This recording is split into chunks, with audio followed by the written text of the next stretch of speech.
It was supposed to be a celebration. We were at a restaurant in downtown Chicago, one of those places with high ceilings, overpriced appetizers, and a waitlist that says, "You've made it." Our son, Liam, had just graduated top of his class from Northwestern. The whole family was there. Friends, old neighbors, my sister flew in from Seattle. Even Kristen's boss showed up. Ryan, of course. I was 2 sips into a whiskey sour when Kristen stood up with her glass of Prosecco. She tapped the side gently with her ring. I noticed, for the first time in years, that she wasn't wearing her wedding band. "I want to say something," she said, smiling that polite, public smile she always used when cameras were on. The room quieted. Liam looked up from his plate of steak. I turned toward her, not expecting anything more than the usual "We're so proud of you" speech. Instead, she said, "I've decided to start living my truth."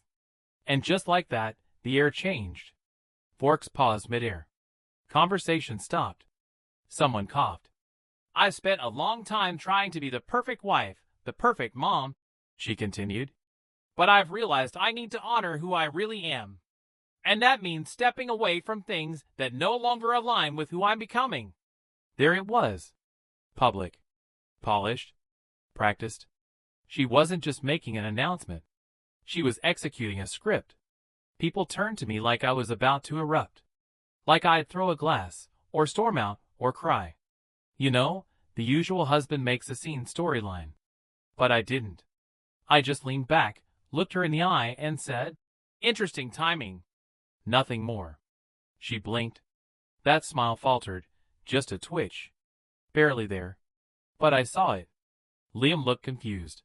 My sister kicked me under the table like, "Say something." But I didn't need to. Because Kristen thought she was holding the cards. She thought this night was hers. That I'd be caught off guard, scrambling to maintain composure. But she was wrong. What she didn't know, what no one in that room knew, was that I'd read the messages. I'd seen the transfers. I'd followed the signs. And the envelope I had tucked under my coat, sealed and ready? That wasn't an accident. It was part of my own toast. Only I didn't need to raise a glass for it. I just needed to wait. She was still standing when I pulled the envelope from inside my blazer. I didn't make a scene. Didn't raise my voice. Didn't ask her to sit down or explain herself. I just reached out, placed it on the white tablecloth beside her untouched dessert plate, and said, "For later." Her smile froze. It was subtle, but I caught it. That half-second of confusion, of calculation. She glanced down at the envelope, thick, cream-colored, sealed, like it might bite. She didn't pick it up. "I think we'll call it a night," I said. I turned to Liam, who looked like someone had just unplugged his brain. I gave him a nod and said, "Proud of you, son. Really." Then I walked out. No door slamming. No dramatic last words. Just me, my coat, and a plan I'd spent the last 3 months preparing in silence. The cold hit me outside. That sharp Chicago spring air, where winter hasn't fully left yet. I welcomed it. Let it bite a little. I got in the car. I sat there for a minute. Breathed. Then I smiled.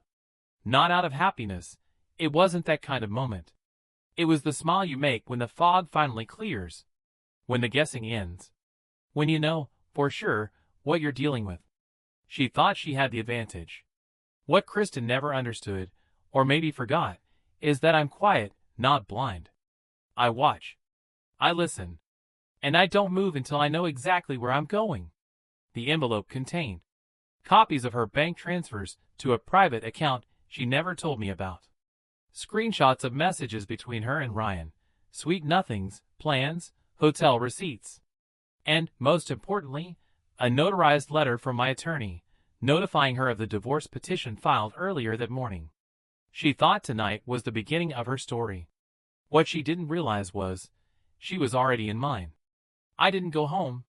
I checked into a quiet hotel near the lake, one of those no-nonsense places business travelers use when they need to be left alone. I ordered a sandwich, opened my laptop, and sent a single email. "All filed. She has the packet." My lawyer replied within 5 minutes. "Stay silent now. Let her move next." No problem. Kristen would move. Of course she would. She'd call. She'd text. She'd spin. But I wasn't reacting anymore. I was executing. You know the strange thing? I wasn't angry. Not then. What I felt was something colder. Quieter. Like a plug had been pulled, and everything inside just drained. Anger burns hot. What I felt, that was ice. Heavy, calm, and deliberate. I wasn't looking for revenge. Not in the traditional sense. No shouting in the rain. No begging. No begging her to come back. No throwing her clothes on the lawn. Just balance. If she wanted out, fine. But not with my savings. Not with lies. Not while smiling through family dinners and pretending she was still part of us. And certainly not on the night we were supposed to be celebrating our son. I checked my phone. 12 missed calls. 2 from Kristen. 1 from her sister. The rest from numbers I recognized. People who'd been at the table. Friends. Co-workers. Nobody called to ask if I was okay. They called because they were curious. That was fine. Let them wonder. Let her wonder.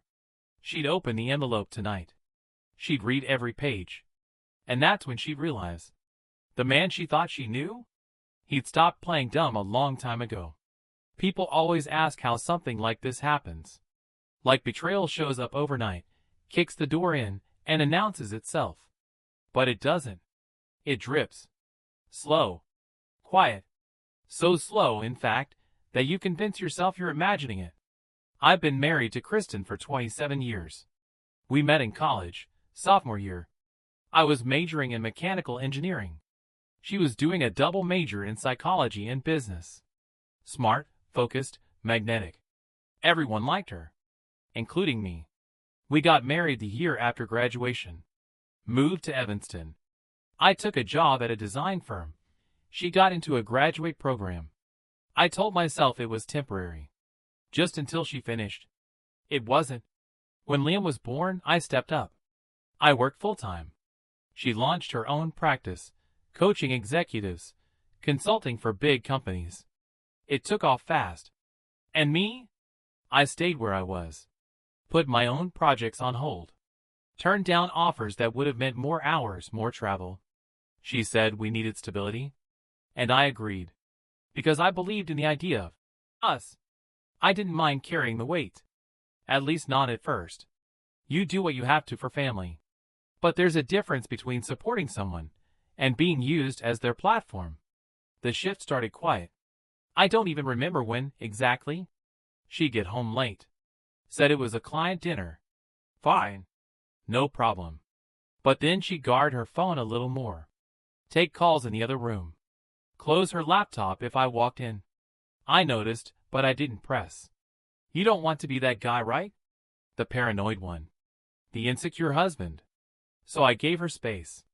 Funny thing is, people think the first sign of cheating is lipstick on a collar or a strange perfume. Nah. It's distance. It's sitting next to someone who feels 10 miles away. Then came the transfers. Small ones at first. Nothing huge. But I manage our household finances, always have. I noticed a few hundred here, 1,000 there, to an account I didn't recognize. I asked her once, casually. She said it was for a business fund, something separate for taxes. It sounded off. But again, I didn't push. Until I saw the same transaction happen 3 times in 1 week. Then I checked browser history. Not looking for scandal. I was honestly expecting to find something boring like a financial planning site. But instead, hotel bookings. Downtown. Twice a month. Midweek.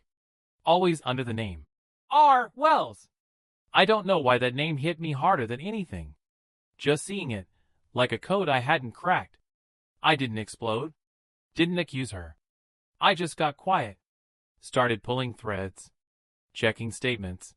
Taking screenshots. Building a timeline. If I confronted her too early, she'd lie. That much I knew. Kristen always hated being cornered. So I watched. I waited. I recorded what I found.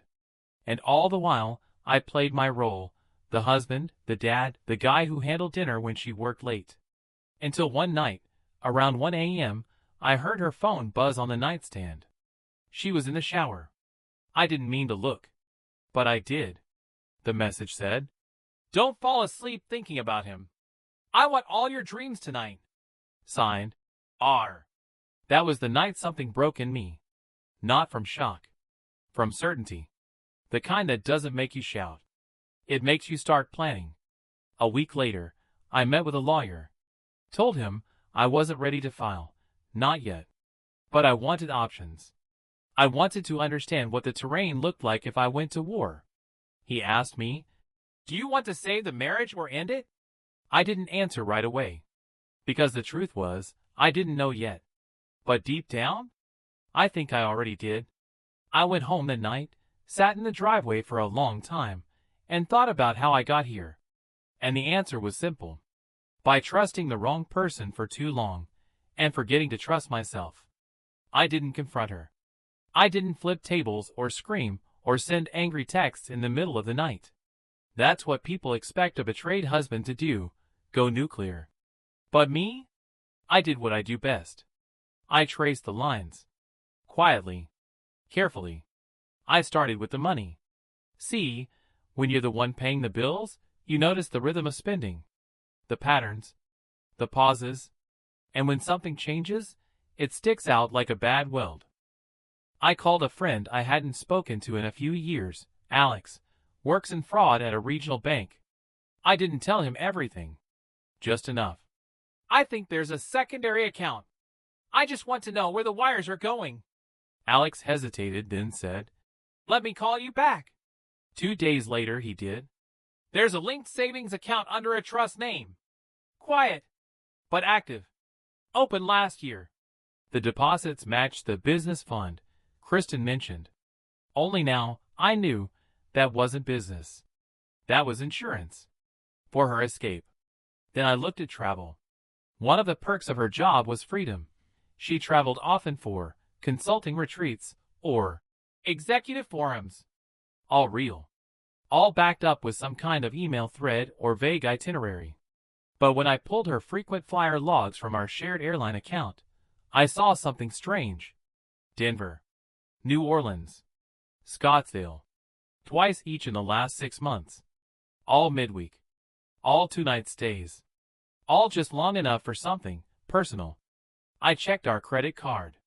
She hadn't used it during those trips, which made sense. She was smart enough to keep her name off the paper trail. But I found a couple of Uber receipts still linked to our family email. Guess she forgot to switch accounts. And one of the drop-offs? The Bristol Hotel, Denver. Guess who was staying there that same week? I found a social media post, buried deep, from an industry conference. Tagged, Ryan_MCO. That was the first time I saw his name. Ryan. And when I saw the photo, it clicked. Tall. Clean-cut. Early 50s. The respectable type. You know the kind, tailored suits, a practiced grin, eyes that don't blink when they lie. Kristen had mentioned him months ago. Briefly. Said he was tough but brilliant. The kind of guy who saw her potential. Back then, I thought she was just proud of getting noticed. Now I realized that was the beginning. I didn't go through her phone again. But I did check her laptop. She'd always been careful. Password protected, fingerprint locked. But sometimes, people get sloppy. One morning, she left for a jog. Coffee half drunk, laptop still open. Screen asleep, but not shut. I tapped the space bar. It lit up. And for once, no password prompt. Her email was still open. And not the work one. The personal one. I shouldn't have read it. But I did. Subject line. Still thinking about last night. Message. You wore my shirt like you belonged in it. I didn't want to let you go this morning. See you in Phoenix next week? Below it? Her reply. Short. Too short. I miss you already. Same time, same place. And there it was. Proof. But honestly, by that point, I didn't even need it. I wasn't looking for confirmation anymore. I was collecting leverage. A part of me kept hoping I'd find something redeeming. Some hesitation in her words. Some sign that this was a mistake she regretted. But no. What I saw was confidence. Comfort. Familiarity. This wasn't a fling. This was a life in parallel. She had been building it quietly, like a second home, just waiting to move in. The worst part? He was married too. I found his LinkedIn. Then his wife's Instagram. Family photos. Vacations. A daughter at Tulane. Kristen and Ryan weren't just cheating. They were calculating. Two grown adults playing house, while their real families were left with the mess. And me? I'd been feeding the mortgage, paying for Liam's tuition, buying her birthday gifts, while she was buying plane tickets to meet another man under assumed names. That was the moment I knew I wasn't saving this marriage. Not because I didn't love her anymore, but because I refused to keep being the fool in someone else's fantasy. You know what's funny? The prenup was her idea. 27 years ago, before the house, before Liam, before the matching 401(k) and joint vacations, Kristen was just starting her climb in the corporate world. I already had my own engineering firm, modest but stable, and she was joining as a junior partner. It made sense to sign something. Just in case. We sat with lawyers. Hers pushed for it harder than mine. "It's about being smart, Dan," she'd said. "Protecting both of us." She had that voice then, clear, calm, always 2 steps ahead. The document was straightforward. Assets we had before marriage stayed separate. Earnings during the marriage were shared, unless one party violated the fidelity clause. Yep, that clause. Page 6. Section 14. Infidelity voids claim to shared assets. We both signed it, smiled, went for wine after, and never talked about it again. She probably forgot it even existed. I didn't. Over the years, that prenup sat untouched in a file box in my office closet. Every time we moved, from our first one-bedroom in Oak Park to the brownstone near Wicker Park, I'd always pack it myself. Not because I thought I'd need it. Just because. Turns out I was right to.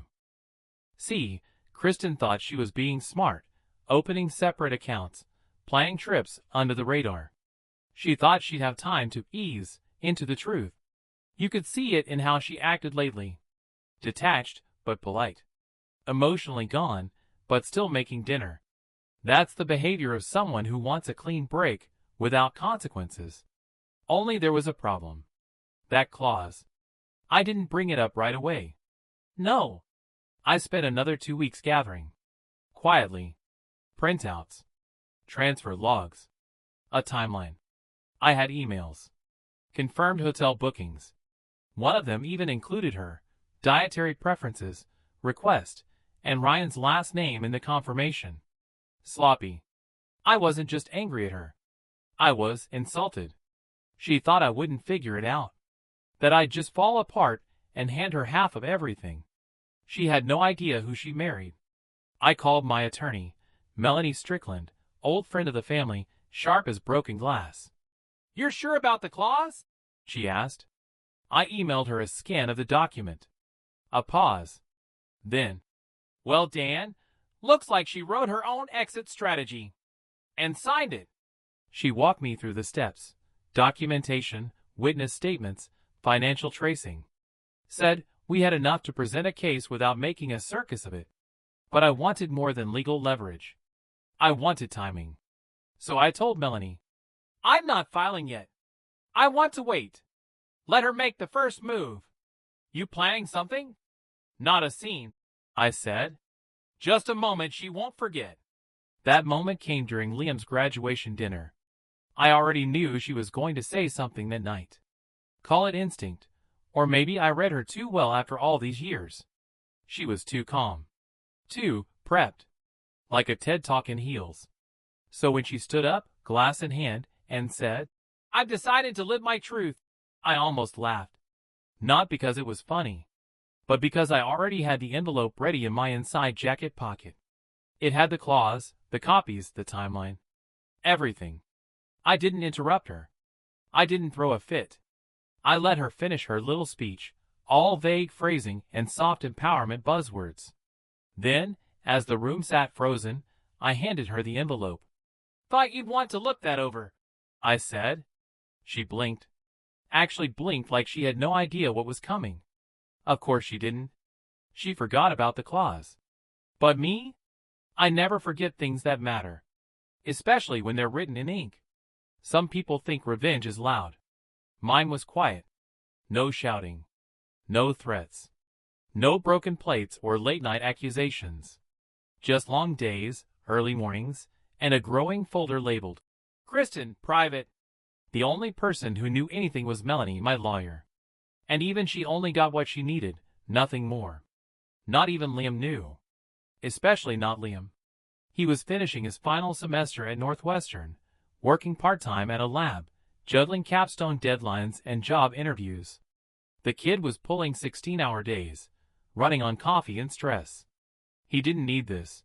He didn't need to know that his mom was spending weekends at conferences with her boss, and that I had the hotel receipts to prove it. He didn't need to know I had found the emails, the late-night message threads on her old iPad, the wine bar charges in Milwaukee when she was supposedly in St. Louis. So I said nothing. Every time Liam came home for dinner, I smiled. I asked about his classes. I offered him leftovers. And when Kristen came in late, saying, "Sorry, traffic," I nodded. I was the calm one. I had to be. Because there's a kind of peace in knowing the truth and waiting for it to land. By then I'd already built the file. Every receipt. Every transfer. Every calendar conflict. 1 week she was leading a retreat for female executives. I found a car rental in her name, one way to a cabin near Madison. Booked for 2. Under the Ryan Monroe reservation. She left the confirmation in her browser history. Sloppy. Another time, she told Liam she was traveling for a mentoring program in Austin. Meanwhile, I found a photo on Ryan's social media, a blurry shot of a wine tasting, 2 glasses clinking. No tags, no faces. But the table? The necklace? Kristen had worn it the night before she flew out. Melanie helped me package it all into what she called an airtight prep kit. "If this goes to court," she said, "they'll fold in a week." I didn't want court. I wanted control. I also started shifting things. Legally. Financially. There were joint accounts I'd set up back in the 2000s. Kristen didn't use them often, but I knew if I waited too long, she might try. So I opened new ones under my name. Quietly. I rolled over investments. I restructured my retirement allocations. Nothing sneaky. All above board. Just smart. I also reviewed the deed to the house. We'd bought it together 15 years ago. But I'd paid the bulk of the down payment. The prenup gave me priority claim, especially in the case of proven infidelity. Melanie filed a motion for temporary occupancy and asset preservation. Kristen didn't know. Not yet. That would come later. Everything was getting lined up. There were moments, I'll admit, where I questioned myself. Was I being too cold? Too calculated? Then I'd see another message. One of hers, sent to him. "I just want to be with someone who sees me." Or, "Dan is fine, but he doesn't inspire me anymore." That one hit hard. I wasn't perfect. Never claimed to be. But I didn't deserve to be recast as some gray blur in her highlight reel. I was the guy who stood by her through fertility treatments. Who stayed when her mom got sick and lived with us for 8 months. Who picked up Liam from school during client meetings and fixed a toilet at midnight before a board retreat. But none of that inspired her. So yeah, I kept building my case. With every email. Every credit card charge. Every lie dressed up as scheduling conflict. I kept going. The night before Liam's graduation dinner, I sat in my office. The folder was finished. On top of it sat the envelope. Cream-colored, crisp. Inside, copies of the prenup, evidence, a formal separation request, and a short letter I'd written by hand. "Kristen, since you've decided to live your truth, it's only fair I live mine. This is me, not making a scene. Just drawing a line. Dan." I slipped it into my inside jacket pocket. Next day, I ironed my shirt, tied my tie, and looked in the mirror. Not angry. Not broken. Just ready. She thought she had the perfect timing. She really did. I could see it in the way Kristen dressed that morning. Crisp white blouse, tasteful blazer, heels that said, "I'm in control." She even practiced her speech in the mirror, thinking I couldn't hear her from the hallway. She had it planned down to the breath. We'd celebrate Liam's graduation with friends and family at a downtown restaurant. After the toast, hers, not mine, she'd stand, maybe dab the corner of her eye, and say something like, "I've realized I need to live more honestly." The crowd would gasp, maybe clap politely. I'd be stunned. She'd look brave. Authentic. Bold. It was a performance. Too bad the curtain had already dropped. That morning, before any of this unfolded, I made a quiet trip to the courthouse. No grand gestures. Just paperwork. The documents had been filed. The evidence submitted. My lawyer had timestamped everything. The prenup was now active. The claim of infidelity documented. The motion to preserve joint assets approved. Kristen was free to give her big speech, but the stage had already been dismantled. The lunch was set at a modern restaurant near the river, full of glass walls and overpriced desserts. Family, co-workers, a few professors, and Liam's friends gathered at one long table. I sat beside my son. Kristen across from us, playing the role, attentive, glowing, proud. She raised her glass halfway through the meal. "I just want to say a few words," she began, smile practiced, voice clear. "Today's about Liam, of course. But it's also about being honest. About stepping into the future without fear." And then she paused, for effect, I'm guessing. But before she could deliver the second act of her TED Talk, I gently set a cream-colored envelope on the table in front of her. No one noticed but her. She glanced down mid-sentence, eyes catching the handwriting. She froze. A beat passed. Then another. Her confidence slipped. She laughed, off cue, and stumbled over her words. Liam turned to look at her, confused. I watched him catch the change in her tone. Watched him watch her fall apart in real time. She mumbled something like, "And I'll always support this family." Then sat down, cheeks red. No one clapped. I leaned over to Liam. "You good?" I asked.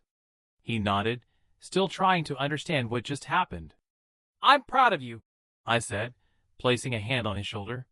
"I'll head out first. Let you enjoy the spotlight." "You sure?" he asked. "Positive."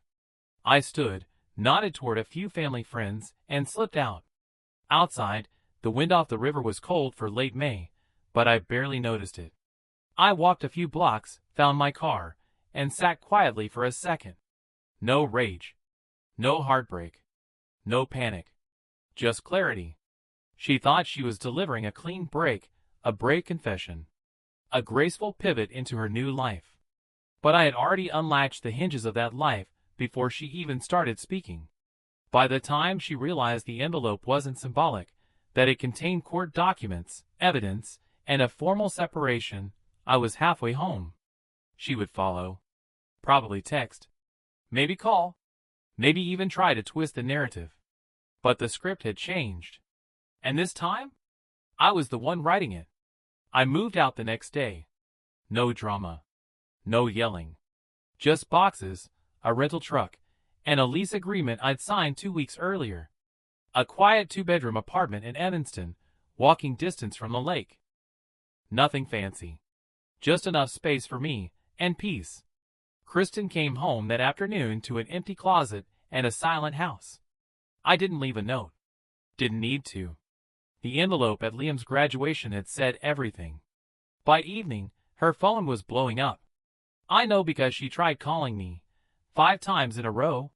No voicemails, just the kind of desperation that leaves missed calls stacked like warning flares. I didn't pick up. That week, the financial lockout hit her like a brick.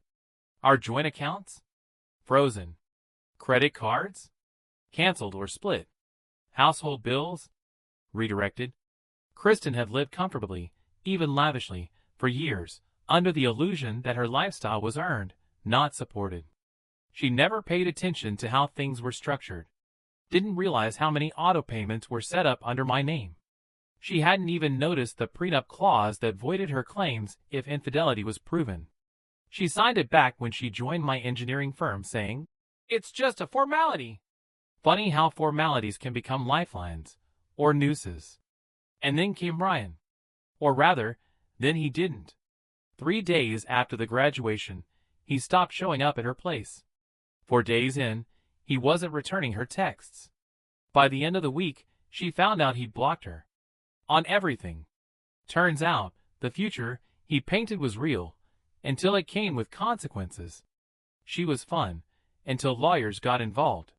Charming, until her bank card stopped working. Desirable, until the house she promised him wasn't legally hers. Kristen, who once floated through rooms like she owned the place, was now calling her sister for help with rent. The story didn't stay private for long. I didn't spread it myself. Didn't need to. Things like this have a way of leaking. Especially when a PDF with financial records, screenshots, and a brief legal summary gets, accidentally, forwarded to human resources. A file titled Kristen_marital_conflict.pdf somehow found its way into the company archive. Someone printed it. Someone left it in the wrong tray. And then, someone started whispering. HR can't officially confirm rumors, of course. But they can take action on things that affect workplace dynamics. And apparently, workplace dynamics were affected. I'm told Ryan was encouraged to take a leave of absence. Kristen was given the opportunity to resign. In other words, she got fired. Softly, quietly, discreetly, but people noticed.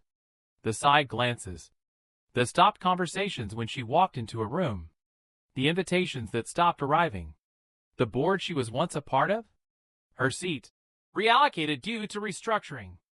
Everyone she thought would stand by her, they disappeared faster than Ryan. Turns out, when you build your world on charm and control, but someone else holds the receipts, it all crumbles fast. Liam found out about a week later.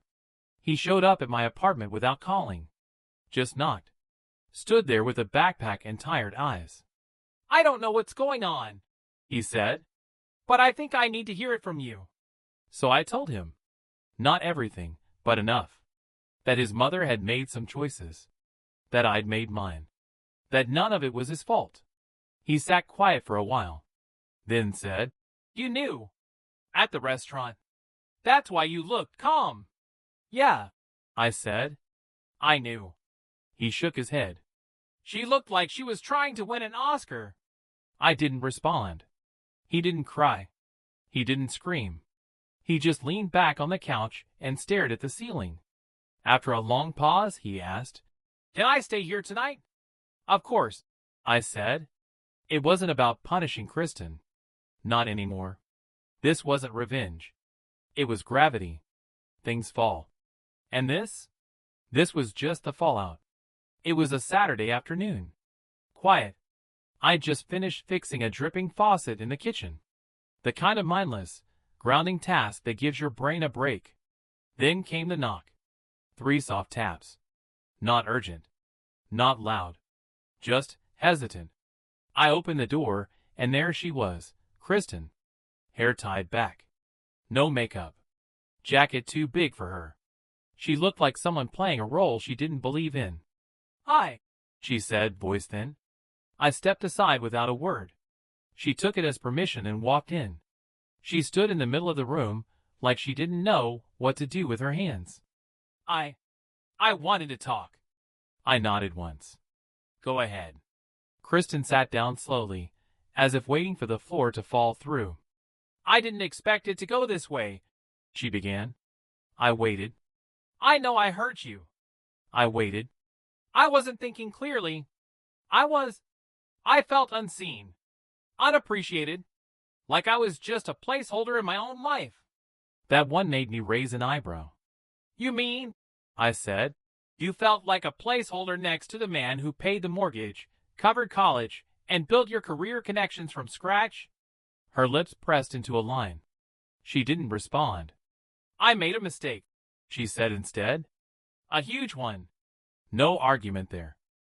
I miss what we had. I miss us. And Liam. At that moment, right on cue, Liam walked in from the hallway. He must have heard us. He looked from her to me, then back to her. Mom. Hey, honey, she said softly, standing up.